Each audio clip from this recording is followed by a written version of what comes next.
कह रहे कि अभी इसीलिए हम कहते हैं संकल्प क्यों करते हो? पता नहीं शाम तक जीवित रहें कि ना रहें, हमें भरोसा नहीं, तो हम संकल्प क्यों करें? भाई मैं ये करूंगा, ये संकल्प तो वो करे जिसको कल का भरोसा हो। अपने लोग तो ऐसे मृत्यु लोक में है कि अगले सेकंड का भरोसा नहीं। तो ऐसी प्रार्थना करनी चाहिए कि हे प्रभु, यदि आपने मुझे जीवन दिया, सामर्थ्य दिया, समय दिया, तो ऐसी हमारी भावना बन रही कि हम 108 परिक्रमा कर लेंगे। और अगर नहीं समय, नहीं शरीर सामर्थ्य रही, तो हम एक को नहीं करेंगे, तो कोई अपराध नहीं लगेगा। अगर संकल्प ले लिया कि अब 108 करेंगी, तो अब करना चाहिए। फिर देखो, संकल्प पूरा करना चाहिए। तो अभी इस जान तो शरीर में है ही, तो संकल्प के लिए फिर उसी कार्य में लगा जाता है। पर हम सबसे प्रार्थना करते हैं संकल्प ना लिया जाए। कभी कोई अगर नियम लेने की बात हो तो ये जरूर छूट दे दे कि हे प्रभु, यदि हमारा स्वास्थ्य ठीक रहा, हमारा जीवन रहा, तो हम आपके ऐसा कर लेंगे। और अगर नहीं रहा तो आपने कोई संकल्प किया नहीं, तो पाप नहीं लगेगा। ऐसे थोड़ा अपराध बनने की होती है कि 108 की। महाराज जी वो तब होता है जैसे कोई डील करते हैं ना, गोवर्धन महाराज मेरे पुत्र का नौकरी लग जाए, मैं 100 परिक्रमा करूंगी, तब जाके थोड़ा सा ऐसा ज्यादातर होता होगा। ऐसे आप पर भक्ति मिले ऐसा हाँ, तो कम ही होता है। हाँ तो करना चाहिए, फिर हमें लगता है करना चाहिए। पर अगर समय के पधार गया तो फिर कैसे कर पाएगा? मृत्यु लोक है और मरण धर्मा शरीर है, तो मुझे तो भरोसा 1 मिनट का नहीं है अपने शरीर का कि 1 मिनट ही अगला जिएगा कि नहीं जिएगा। इसीलिए संकल्प विकल्प करने का अधिकार ही नहीं है। पता नहीं शाम तक जिएंगे क्यों भाई? पक्का है किसी को? अब पता नहीं शाम तक जिएंगे कि नहीं, तो हम क्या संकल्प करें? हमें तो यही कि प्रभु जैसे चलावे वैसे चल रहे। परिक्रमा करवा दिया, परिक्रमा करने बैठे बैठे राधा राधा जप रहे, मांग के खा लिया, भगवान के भरोसे बाबा जी। ऐसे गृहस्थी में अपने धर्म कर्म किए, जब समय मिला तो परिक्रमा कर गए। अच्छा, प्रार्थना करना स्वामी से कोई गलत बात नहीं कि हमारे बच्चे की नौकरी लग जाए, हमारा काम बन जाए, जरूर करो। भगवान से नहीं करोगे तो किससे करोगे? करना चाहिए। पर ये करके कि हमारी कामना पूर्ण कर दो, हम इतना करेंगे, फिर बंधन हो जाएगा। हम इतना क्यों करें? तुम्हारी परिक्रमा करेंगे तो हमारा काम पूर्ण। स्वार्थी हो क्या? हमारे पिता हो, हमारे स्वामी हो, हमारी जरूरत है, मांग रहे कि प्रभु हमें एक संतान दे दो, हम आपको कुछ करेंगे। ये हम में बस नहीं, हमारे पास तो जो कुछ दिया हुआ सब आपका है नाथ। स्वाभाविक 108 परिक्रमा लग जाए, कोई बात नहीं। संकल्प मत करो, मांग जरूर लो, तुम्हें मांगना है। और छूट दे दो कि प्रभु यदि उचित हो तो ऐसा करना, अगर उचित ना हो तो प्रभु लाख बार मांगो तो भी पूरा मत करना। ये भक्तों की मांगे होती हैं, ये सत्संगियों की मांगे होती है कि नाथ मेरी आवश्यकता तो है, पर अगर आपको उचित लगे तो आप दे देना, और अगर उचित ना लगे तो मेरे मांगने पर भी आप ना देना। ये जब ये बात बनी रहती है कि जितना नाम जप होना चाहिए उतना नहीं होता, उतना, ये बात तो हमारे में भी है। इतनी पीड़ा तो हमको भी बनी रहती है कि जितना होना चाहिए उतना नहीं होता। इतनी पीड़ा हम अपने गुरुदेव भगवान में भी देखी। एक दिन उन्होंने कहा क्या बताएं, जीवन निकल गया, छक के नाम जपने को नहीं हुआ, रात दिन मंत्र में नाम में लगे गए, रात दिन 10 वर्ष समीप रह के सेवा में रहे। तो देख, बोले क्या बताऊं, पूरी जिंदगी निकल गई, छक के नाम जपले को नहीं मिला। तो भगवत भजन करने वाले में भजन की इतनी भूख बढ़ जाती है कि रात दिन भजन करने पर भी उसको ऐसा अनुभव होता है कि जैसा होना चाहिए वैसा। यही अखंड भजन बनाता है, यही अखंड। पर इस अखंड भजन होते हुए भी रोना आएगा कि प्रभु मुझे भजन करने की रुचि दे दो। यही भजन, असली भजन का ही फल है। भजन करते हुए भजन की इतनी भूख होना कि भगवान से भजन ही मांगना कि प्रभु मुझे भजन करते। अभी वो भजन नहीं होता जैसा प्रेम से होना चाहिए। हर एक महात्मा को, हर एक भजनानंदी को अनुभव होगा। और ये अगर हुआ तो भजन अखंड होने लगेगा।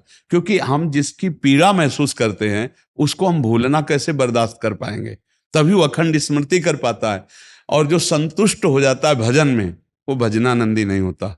जो भजन में असंतुष्ट और भोगों में संतुष्ट रहता है वही भजनानंदी कहा जाता है।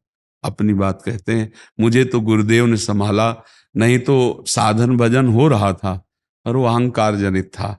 जब गुरुदेव ने कृपा करी तो हमारे अहंकार को चकनाचूर हुआ। तब ये बात समझ में आई कि गुरु कृपा से मोक्ष मूलम गुरु कृपा। गुरुदेव भगवान साक्षात करुणामय प्रियालाल के स्वरूप हैं। वो जब कृपा करते हैं तो अहंकार नष्ट हो जाता है, और अहंकार नष्ट होते ही दैन्यता आ जाती है। और प्रियालाल को दैन्यता बहुत प्रिय है, और वो दैन्यता कृपा से ही आएगी। और गुरु के चरणों में आसक्त रहो। देखो, हम आपको गुरु महिमा की एक बात बता दें।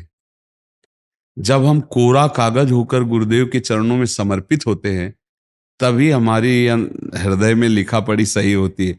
हम लोग क्या होते हैं, पूरा कागज रंगे हुए पहुंचते हैं और अपनी बुद्धि लड़ाते हैं गुरुजनों पर, इसीलिए हमारा काम बन नहीं पाता। यदि हम बच्चा बन के गुरु के चरणों में जाएं, जैसा बोले वो और वैसा करने लगे, तो गुरु को भी पता नहीं चलेगा। ऐसे शिष्य की उन्नति हो जाएगी अध्यात्म की, क्योंकि उसने उनको भगवान माना है। देखो, एक हम प्रसंग कई बार सुना चुके हैं। एक उड़िया बाबा ने सुनाया था प्रसंग कि एक बंगाल के भगत के मन में आया कि मैं गुरु बनाऊं। तो एक प्रसिद्ध थे काली के उपासक, उनके पास गए, और वो मदिरा पीते थे, वो जानते नहीं थे। वो मदिरा पिए हुए बैठे हुए थे। उन्होंने कहा, गुरुदेव, मैं आपको गुरु रूप से वरण करता हूं, मुझे मंत्र दे दो। तो शराब के नशे में लड़खड़ाते हुए मंत्र बोले, तो अशुद्ध मंत्र और अशुद्ध अवस्था, पर वो सीधा सरल भक्त भगवान मान के गुरु की छवि लेके पूजा में रख के और मंत्रानुष्ठान, अशुद्ध मंत्र। 1 साल ही हुआ कि माँ भद्रकाली प्रकट हो गई, काली, और उनका बेटा, तेरा गुरु ढोंगी है। तो उन्होंने कहा, माँ, पहली बात तो आप गुरु को ऐसा ना बोले, गुरु हमारे परब्रह्म है, आप ऐसा ना बोले। बोले, बेटा तू बहुत सरल है, जानता नहीं, वो शराब पीता है, और जो मंत्र दिया ना वो अशुद्ध है। माँ ने कहा। तो उनका, माँ, अब तो और विश्वास आपकी बात पे नहीं रहा। अगर गुरु ने अशुद्ध मंत्र दिया होता तो तुम 1 साल में आ गई, कैसे आ गई? बोले, बताने आई हूं कि मंत्र अशुद्ध है। तो उनका, माँ, मैं अपने गुरु निष्ठा और गुरु मंत्र को नहीं छोड़ सकता, आप जाओ। तो उनका बेटा, मैं तुम्हारी गुरु भक्ति पे प्रसन्न हुई, और आज से मेरे सिद्ध करने का मंत्र यही होगा, जो अशुद्ध मंत्र। ऐसा गुरु भाव किया जाता है। गुरु को परब्रह्म साक्षात माना जाता है। परब्रह्म में दोष दर्शन नहीं होते, दोष हमारी बुद्धि का है। अगर बुद्धि का दोष निकाल दे तो देखो, मत्ता परतरम नान्यत किंचिदस्ति धनंजय, भगवान कह रहे मेरे सिवा कोई और है नहीं। फिर हम गुरु को दोष दर्शन में देखें, कहीं ना कहीं हमसे त्रुटि हो रही। हमें घोर पापी में भी भगवान देखना है, तो गुरु में भगवान देखने में क्या बात है? विचार करके देखिए। जब हम गुरु में भगवान देखते हैं तो अपना समर्पण करते हैं, और जब वो हमारे साथ उल्टा व्यवहार करते हैं और हम सह जाते हैं, तो हमारा अहंकार नष्ट हो जाता है। वहीं वहीं रहकर उसको चोट पहुंचने दो अहंकार को, और अहंकार जब मिटिया मिट हो गया, तब कृपा उदय हुई, तब समझ में आया को हो साक्षात परब्रह्म गुरुदेव हैं। गुरुर ब्रह्मा गुरुर विष्णु गुरुदेव महेश्वरा, गुरु साक्षात परब्रह्म तस्मै श्री गुरु। गुरु में भगवान बुद्धि करना बहुत कठिन बात है, सबसे कठिन बात विश्व में, समझ लो।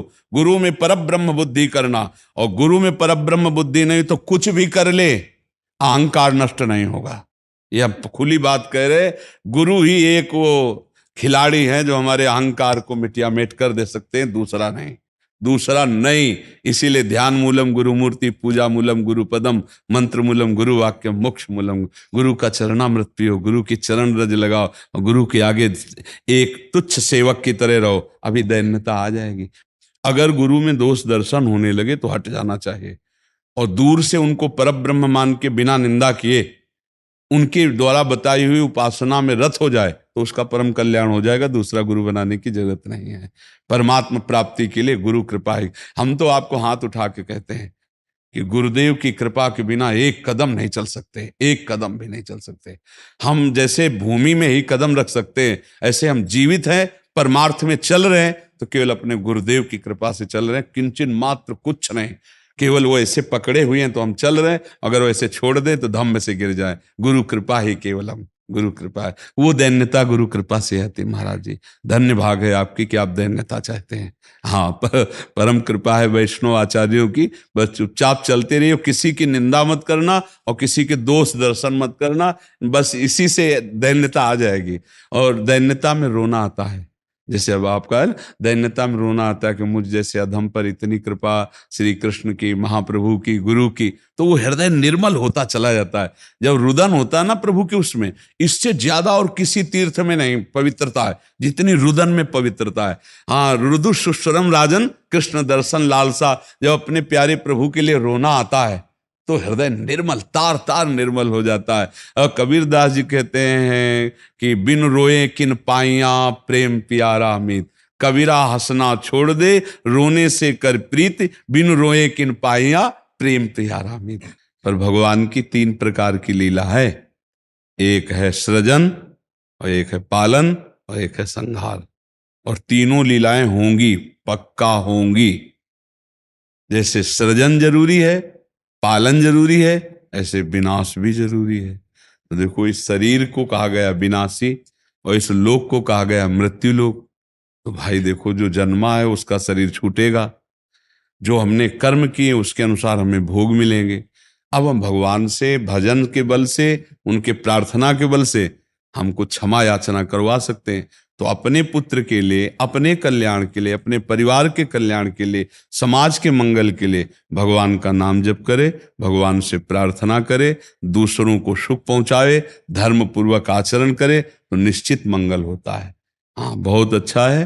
देखो, यशोदा मैया स्वयं भगवान लाला के रूप में आयला, तो गौ की पूंछ से झाड़ना और ब्राह्मणों को बुलाकर स्वस्ति वाचन कराना, दान देना, मेरा लाला कन्हैया सुरक्षित रहे। क्योंकि बड़े बड़े आक्रमण हुए ना, पूतना है, तृणावर्त, अघासुर, बकासुर, तो मैया घबरा जाती थी कि दुनिया की बलाएं हमारे लाले के पीछे काहे पड़ी। और अच्छा, माँ को अपने पुत्र का महान स्वरूप दिखाने पर भी दिखता ले, क्योंकि माँ है ना, उनको तो लगता है मेरा लाला है, तो बार बार वो परेशान हो जाती थी। और स्वयं भगवान की रक्षा के लिए भगवान के नाम का प्रयोग किया, केशव भगवान बाजुओं की रक्षा करे, ऐसे करे, ऐसे। तो हमें लगता है भगवान का नाम जप और धर्माचरण, दूसरों को सुख पहुंचाना, और इसका फल मेरा पुत्र सुरक्षित रहे, मेरे पुत्र की बुद्धि शुद्ध हो, मेरे पुत्र को कभी विपत्ति ना हो। तो ये देखो, माँ में बहुत बड़ी सामर्थ्य है। अगर माँ तपस्या और पूर्वक अपने पुत्र को चाहे तो अजर अमर बना सकती है। मंदालसा माँ ने यही कहा था, मेरे गर्भ में जो जीव आएगा उसे भगवान से मिला के रखूंगी, उसे भगवत प्राप्ति, और ऐसा ही किया। देखो, गांधारी जी ने जे भी सुना कि धृतराष्ट्र हमारे पति होने वाले वो अंधे हैं, तो पट्टी बांध ली। जब ये समय आया कि अब युद्ध होगा ही पक्का, तब गांधारी जी ने कहा, बेटा मैं तुम्हें बहुत प्यार करती हूँ, तू मेरा बेटा है, पर भीम के सहयोगी श्री कृष्ण तू मारा जाएगा, इसलिए जा, तू नग्न होकर मेरे सामने आ जा, मैं पट्टी खोलती हूं, तेरा शरीर वज्र का हो जाएगा, मृत्यु ही नहीं होगी तेरी। अब भगवान तो भगवान ही है। अब वो आ रहे थे नंग धड़ंग दुर्योधन, तो भगवान ने देखा उनका, अरे यार तुम इतने बड़े होकर बच्चों की तरह नंगे घूम रहे हो। तो उनका माँ ने कहा है, बच्चे हो, कम से कम कमर तो ढक लो इतना। ओ ऐसे पत्ता लगा के ऐसे, गांधारी ने जी ही आंख खोले ऐसे दे, उनका ये पत्ता क्यों लगा लिया? उनका, माँ तुम्हारे सामने नंगा कैसे आऊं? अरे उनका, धोखा कर दिया तूने। अब जितनी दृष्टि मेरी पड़ गई, तेरा शरीर वज्र का हो गया, गदा या किसी भी प्रहार से नष्ट नहीं होगा, लेकिन तू कमर से मारा जाएगा। यही से कमजोर हो गया। क्योंकि और भगवान अपने भक्त का प्रण पूरा करवाने के लिए, जब द्रौपदी को दिगंबर करा रहा था ना, ये सभा में लाभ जंगा ठोक रहा था, तो भीम ने यही प्रण किया था, इसी जंगा को तोड़ूंगा। अगर भगवान भक्त की वचन रक्षा ना करते और वो पूरा वज्र का शरीर हो जाता तो तोड़ नहीं पाते। इसीलिए भगवान ने, तो माँ में कितनी सामर्थ्य है। आप देखो, अधर्म युक्त चल रहा है, लेकिन मेरा बच्चा सुरक्षित रहे, आंख की पट्टी खोली, पतिव्रता, तो वज्र का शरीर कर दिया। तो आप अपने पुत्र को अजर अमर अविनाशी बना सकते हैं, साधना और भजन के प्रभाव से। नाम से परम गति होती है। राधा नाम का एक हमने पद सुनाया था, अगर सत्संगी जन होंगे, रोज सत्संग सुनते होंगे, सुनो, राधा नाम है जीवन हमारा, राधा नाम प्राण आधार है। ये पूरा पद, राधा नाम ही हमें प्रेम में निकुंज में पहुंचाएगा। आखिरी पंक्ति है, निकुंज तक पहुंचा देगा ये राधा नाम। तुम्हें चिंता नहीं करनी। राधा वल्लभ श्री हरिवंश जपो या राधा राधा जपो,